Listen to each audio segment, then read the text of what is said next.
एक और बात भी यहाँ पे बड़ी इम्पॉर्टेंट है कि अगर आपके बच्चे की ग्रोथ वहाँ पे स्लो नज़र आ रही है, फर्स्ट प्रेगनेंसी है, तो प्लीज़ ये फालतू किस्म के इंजेक्शन आप मत स्टार्ट कीजिए। फर्स्ट प्रेगनेंसी में ऐसी कोई रिकमेंडेशन नहीं है कि आप उसमें इंजेक्शन स्टार्ट कर दीजिए।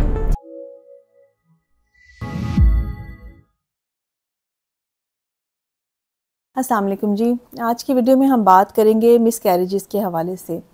अच्छा, मिसकैरेजेस पे हम पहले भी बहुत दफ़ा बात कर चुकी हैं, मल्टीपल टाइम हमने इसके ऊपर वीडियोस बनाई हैं, लेकिन आज हम बात करेंगे डिफरेंट सिनेरियोज़ के हवाले से। ठीक है, डिफरेंट सिनेरियोज़ के हवाले से बात करने का रीज़न ये है कि इतनी ज़्यादा अवेयरनेस देने के बावजूद, मेरे चैनल के थ्रू भी है और बाकियों के चैनल के थ्रू भी है, इतनी अवेयरनेस देने के बावजूद क्या है कि लोग अभी भी कन्फ्यूज़्ड हैं मिसकैरेजेस के हवाले से।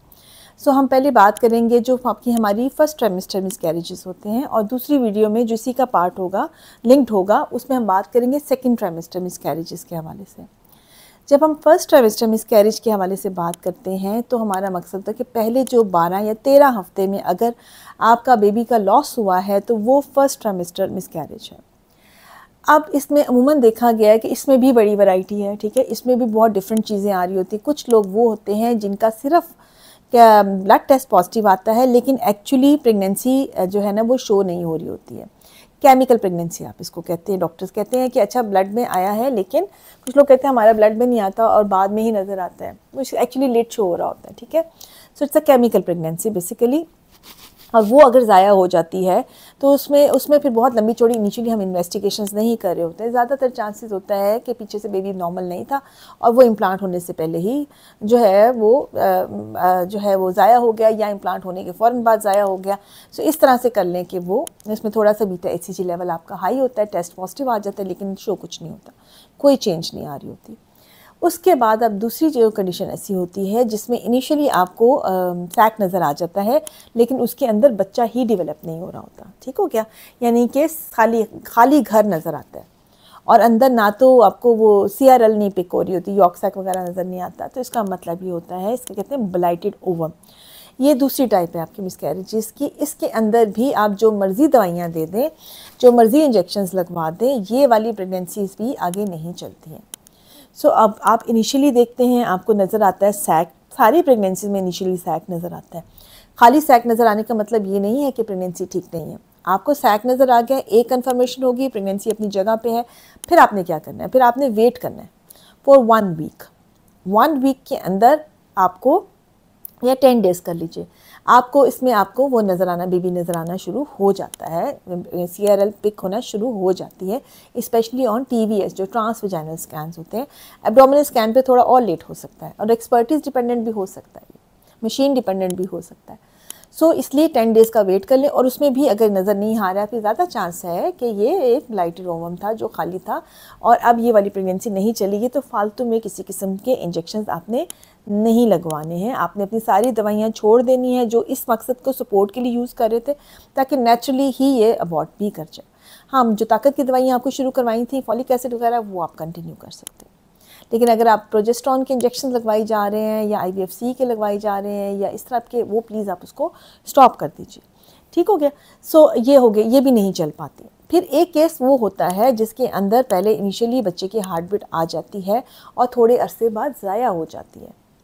ठीक है, किसी की बिल्कुल शुरू में हो जाती है, किसी की 7th-8th वीक में, और कुछ बहुत कम लोग होते हैं जिनकी 11-12 हफ्ते के बाद भी कोई मिसकैरेज होने का डर होता है। कुछ लोग वो भी होते हैं। इनमें अगेन 2 तरह की पॉसिबिलिटीज़ हो सकती हैं, या बच्चा पीछे से ठीक नहीं बना था, या उसके ब्लड में क्लॉट आ गया, जिसको हम कहते हैं कि फिर इनको ब्लड थिनर्स फ़ायदा देती हैं। एक और बात भी यहाँ पे बड़ी इम्पॉर्टेंट है कि अगर आपके बच्चे की ग्रोथ वहाँ पे स्लो नज़र आ रही है, फर्स्ट प्रेगनेंसी है, तो प्लीज़ ये फालतू किस्म के इंजेक्शन आप मत स्टार्ट कीजिए। फर्स्ट प्रेगनेंसी में ऐसी कोई रिकमेंडेशन नहीं है कि आप उसमें इंजेक्शन स्टार्ट कर दीजिए। ठीक है, कोई ब्लड थिनर जैसे लोपिन वगैरह पे डॉक्टर्स दे देते हैं, प्रेगनेंसी सपोर्ट के लिए प्रोजेस्टेरॉन की टैबलेट्स भी दे देते हैं, दैट्स फाइन, आप ले लीजिए, लेकिन इंजेक्शंस का कोई रोल नहीं है।